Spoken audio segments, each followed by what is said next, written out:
Berspalok itu fungsinya untuk merilis tekanan berlebih ketika di sini kan sudah ada maksimal kapasitas tabung. Ketika ada pengisian berlebih nanti berspalok dia berfungsi untuk merilis safety valve ya. Kemudian di tabung sendiri itu ada nameplate, ada beberapa informasi yang kita bisa dapatkan dari nameplate. Ada kapasitas tabung, kemudian ada volumenya, ada beratnya, ada bulan dan tahun pembuatan, serial number dan segala macam. Tahun pembuatan itu dari situ kita bisa melihat kapan uji tekan tabung ini akan dilakukan lagi. Misalnya untuk standarnya uji tekan tabung ini setiap 5 tahun. Misalnya kita beli baru tahun 2016 bulan Juli, artinya 5 tahun ke depan di bulan Juli tahun 2024 kita harus uji tekan ini. Untuk selanjutnya itu per 3 tahun untuk carbon compression. Untuk silinder, kemudian backplate. Seperti saya bilang tadi, backplate ya, angkat kerasnya untuk tempat tabung melekat pada tubuh kita. Sini perangkat keras, ini materialnya tahan air dan tahan panas ya. Di backplate ini, di sini ada pegangannya untuk mengangkat. Pegangan ini bisa juga kita pakai nanti untuk melakukan loading yang overhead ya, pegangan ini. Kemudian ada harness,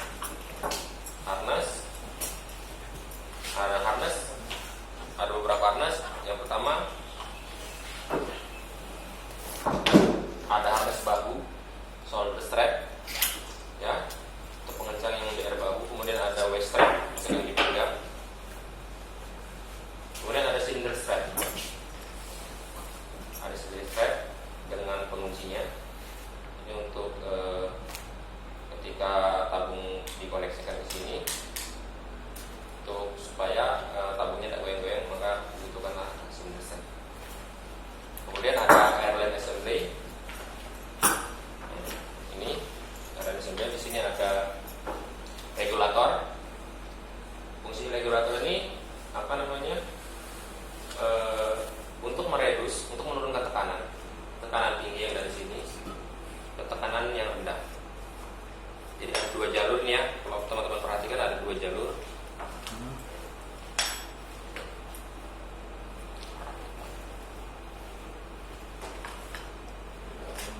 Dalam ya.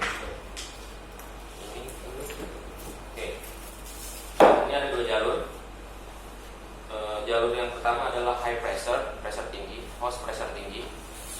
Jadi ini adalah jalur ketika ini terkoreksi, kemudian valve-nya dibuka. Pressure yang misalnya pressure di sini yang 300 bar, valve dibuka masuk ke jalur sini tetap 300 bar dan akan terbaca di pressure gauge. Jadi tekanan yang ada di pressure gauge inilah tekanan yang ada di dalam tabung karena melalui jalur high pressure. Kemudian ada satunya lagi jalur low pressure. Nah, disinilah tekanan terbagi dari 300 bar sampai sini jadi 6 sampai 9 bar menuju ke namanya LDP ya. LDP ini long demand valve. Jadi di LDP nanti dibagi lagi keluarnya sini lebih sedikit dari atmosfer luar ya. Kemudian airline ada high pressure, ada low pressure. Kemudian seperti saya bilang tadi ada pressure gauge, fungsinya untuk membaca tekanan yang ada di tabung ketika telah dibuka. Kemudian untuk tipe ini satuannya bar. Maksimal tekanan yang terbaca di sini 300 bar sesuai dengan tabung. Nah, kemudian di sini ada, kalau teman-teman lihat di sini ada warna merahnya ya. Warna merah di sini adalah untuk ketika kita gunakan kemudian pressure turun sampai di warna merah ini, berarti kita diwajibkan untuk segera meninggalkan area berbahaya. Nanti akan diinformasikan melalui alarm system. Kemudian ada LDP yang seperti saya bilang tadi. Ada LDP untuk fungsinya tadi untuk menurunkan dari 6 sampai 19 sampai 9 bar menjadi lebih sedikit dari tekanan atmosfer. 1 atm. Ya, 1 atm. Jadi di LDP ini ada tombol merah ini namanya apa sih? Release valve. Adjust valve. Kemudian di sini ada constant flow switch namanya. Ini constant flow switch. Kalau di LDP namanya constant flow switch.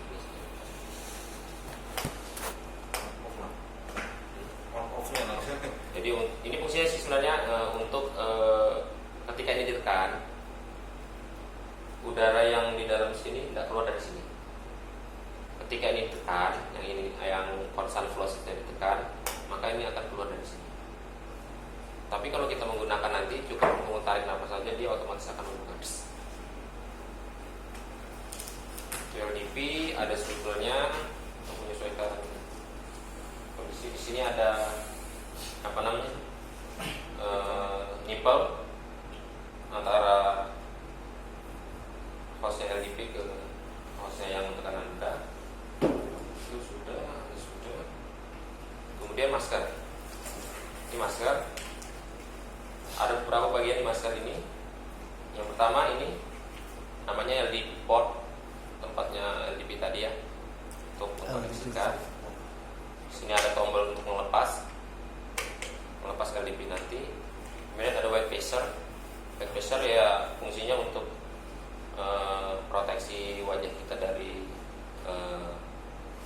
paparan panas. Ya, paparan panas, paparan partikel-partikel. Ya untuk membuat visibility juga, jarak pandang lah. Kemudian ada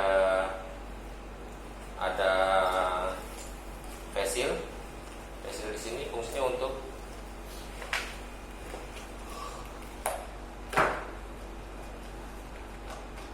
melekatkan ya, untuk ini kan bentuknya elastis.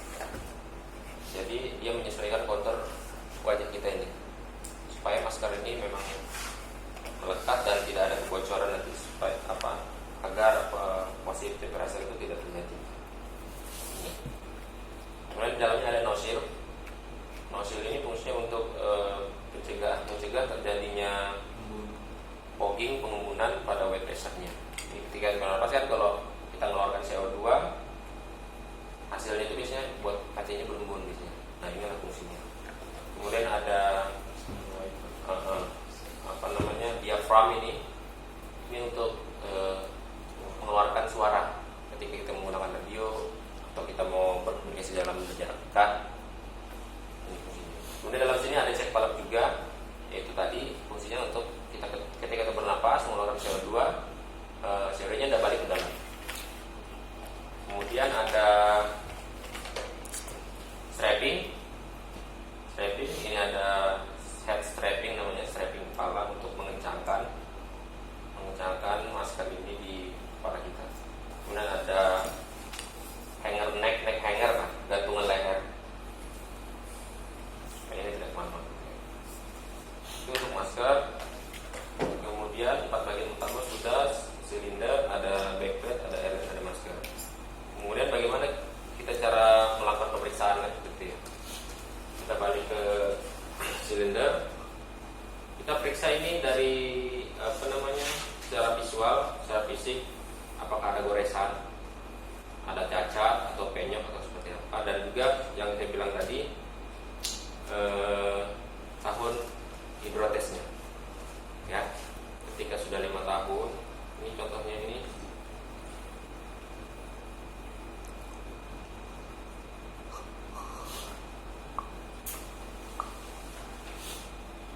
September 2012, artinya September 2017 kemarin ini sudah dilakukan uji tekanan. Ya.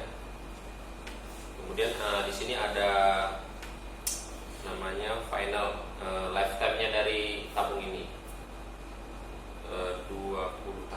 20 tahun kemudian tabung ini walaupun dia sudah lulus uji hidrotes tetap harus dibuang.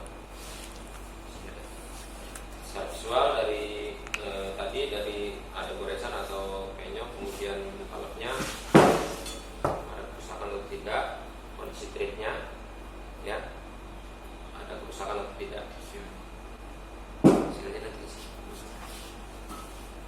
Kemudian kita backplate ya. Kita cek visual apakah ada retakan, pecah atau gimana, atau perubahan bentuk dari backplate ini.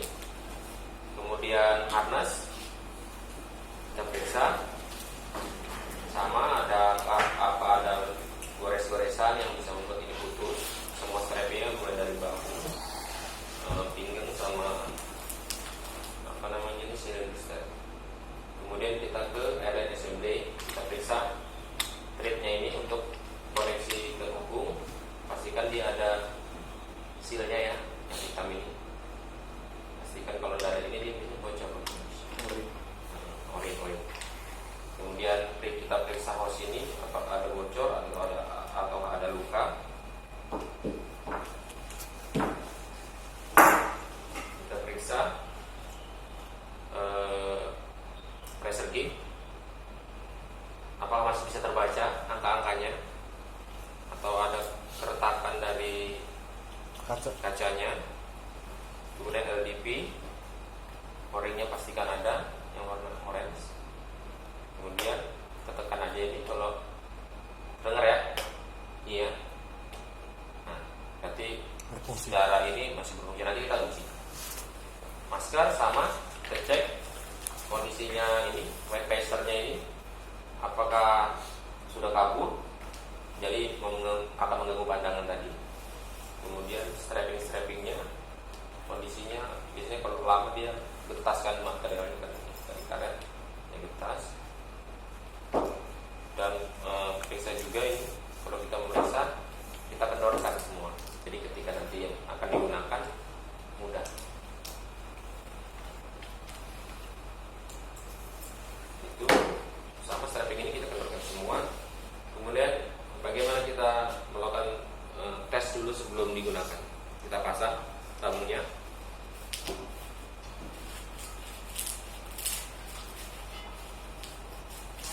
Masukkan aja ini lewat cylinder strapnya.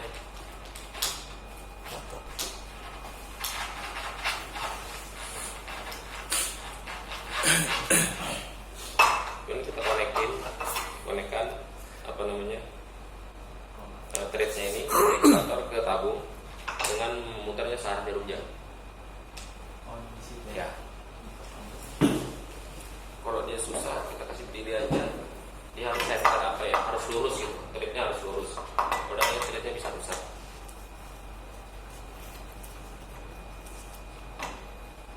Kencangkan sampai tidak bisa putar.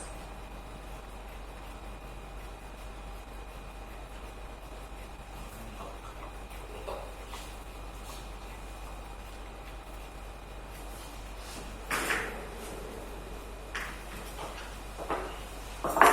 kemudian kencangkan silinder strapnya ya. Silinder strap kita kunci, kemudian bisa rapikan.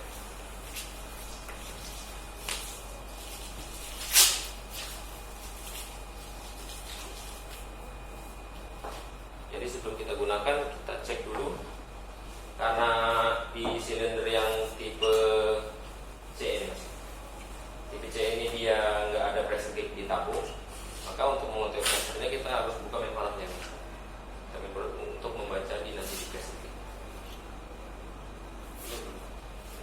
Cek ini. Sebelum kita buka ini, pastikan ini sudah tutup. Merah, tombol merah ini kita tekan.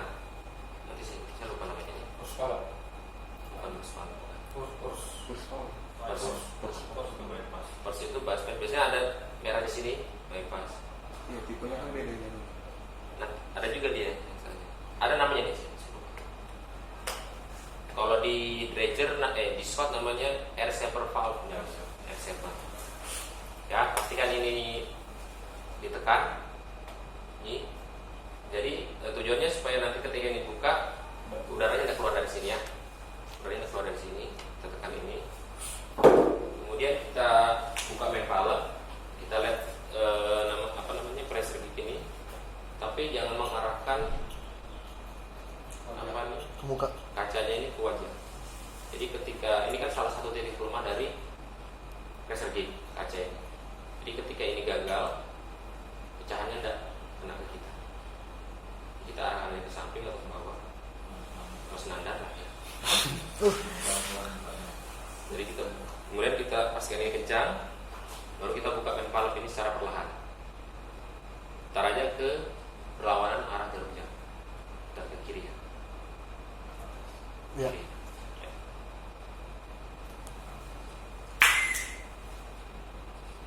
Buka aja sampai full. Kemudian balikin sedikit ke kanan sedikit.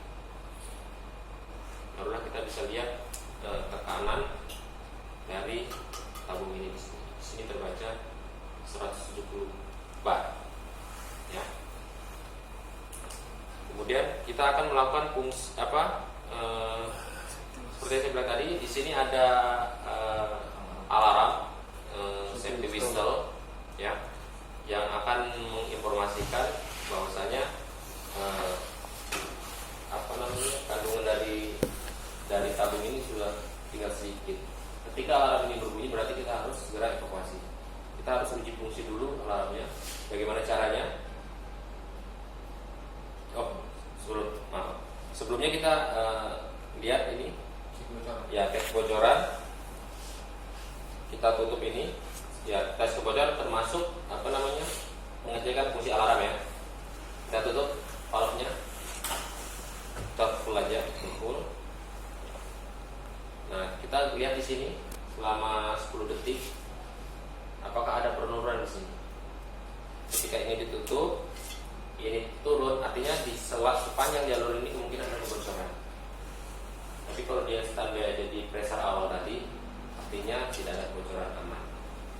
Ya, bisa dipahami? Ya.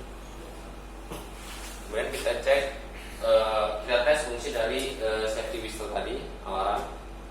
Kita tekan, ya kita tutup discharge-nya dari LDP. Kemudian kita tekan constant flow switch-nya. Ya. Tekan, kita lihat.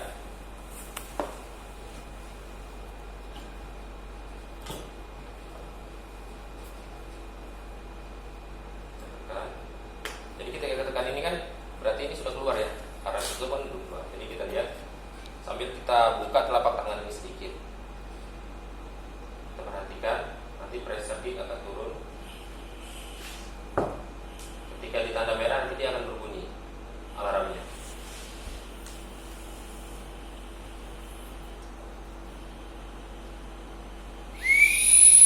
Nah, jadi ketika ada suara ini berarti kita segera evakuasi. Alarmnya berbunyi. Nah, cuma nanti di Lombok kayaknya kita disediakan namanya DSU mas. Iya. Iya, itu DSU atau PAS. DSU itu distress safety unit. Distress safety unit. Jadi ada satu alat tambahan di sini nanti. Kita nggak punya, jadi kita tidak bisa peragakan. Itu alat fungsinya adalah ketika kita aktifkan, kemudian kita bekerja atau melakukan pertolongan atau firefighting, kemudian kita kolaps atau apalah tidak sadar atau ada insiden dan kita tidak melakukan pergerakan selama 30 detik, DSU akan berbunyi desibelnya sekitar 95 desibel. Jadi dia akan mengeluarkan suara. Jadi ketika DSU aktif artinya si pengguna ini tidak ada melakukan pergerakan sudah lebih dari 30 detik. Artinya kita bisa curiga dia kolaps, dia terjebak atau apalah ya. Dia tidak sadar diri, dia tidak melakukan pergerakan. Itulah fungsinya dari DSU. Nanti caranya nanti di situ ada tombol untuk pengaktifannya, pengaktifan dan juga ada reset. Mungkin nanti kita setting itu mungkin rekor itu mungkin bisa kita. Iya. DSU. Jadi itu salah satu nanti juga disampaikan mengenai fungsi DSU dan bagaimana cara kerjanya. Kemudian sudah kita tes alarmnya bagus. Kemudian kita bagaimana cara memasangnya? Cara memasang. Untuk mudahnya